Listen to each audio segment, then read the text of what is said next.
सो hello guys, myself Tanishka Vyas और मैं आज आपसे अपनी जेई की जर्नी शेयर करने जा रहा हूँ।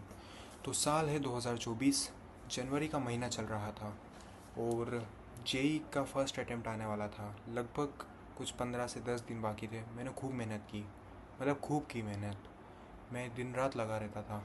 तो फिर जेई का फर्स्ट अटेम्प्ट आता है और मैं उसे दे के घर आता हूँ और मुझे रियलाइज़ होता है कि मेरे 95 परसेंटाइल तक बन सकते हैं। ऑल तो कुछ अनएक्सपेक्टेड रीज़न्स की वजह से मेरा वो पेपर बिगड़ गया था, बट फिर भी मुझे लगता है कि मेरे 95 परसेंटाइल तक आ जाएंगे।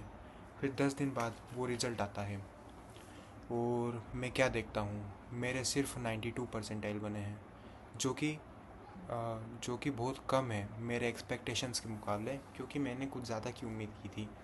मुझे शौक़ लगता है, मैं बहुत ज़्यादा शौक़ हो जाता हूँ और उसके बाद मैं उस दिन खूब रोता हूँ, क्योंकि मेरे परसेंटाइल लिटरली कम बने हैं जितनी कि मैं एक्सपेक्टेशंस रख रहा था। ठीक है, फिर वो निकल जाता है।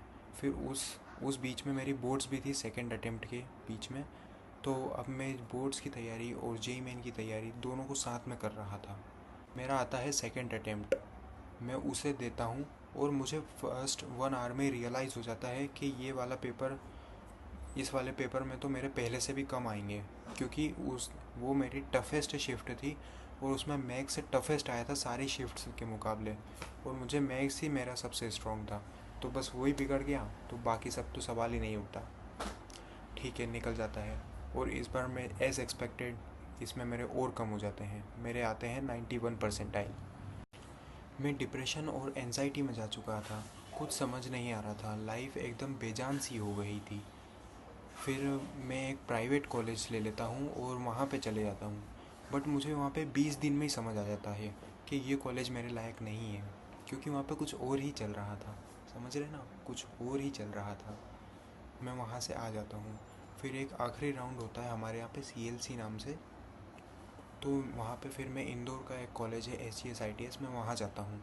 वहाँ पे CLC राउंड के लिए अप्लाई करता हूँ तो मुझे वो कॉलेज मिल जाता है। ठीक है, फिर मैंने वो ले लिया और अब उस कॉलेज में होते हुए मुझे 1 साल हो गया है। मैं आपको इस वीडियो के थ्रू ये बताना चाह रहा हूँ कि आपकी परसेंटाइल मैटर नहीं करती है, आपने उसके पीछे कितनी मेहनत की है वो मैटर करता है। ये इंडिया है गाइस, यहाँ पे बहुत लोगों को बहुत कुछ नहीं मिलता है, क्योंकि कंपटीशन ही इतना है। और गाइस, ज़्यादा टेंशन मत लीजिए, आखिरी में सब अच्छा हो ही जाता है। खुश रहिए, सुखी रहिए, स्वस्थ रहिए, मस्त रहिए। जय हिंद, बाय।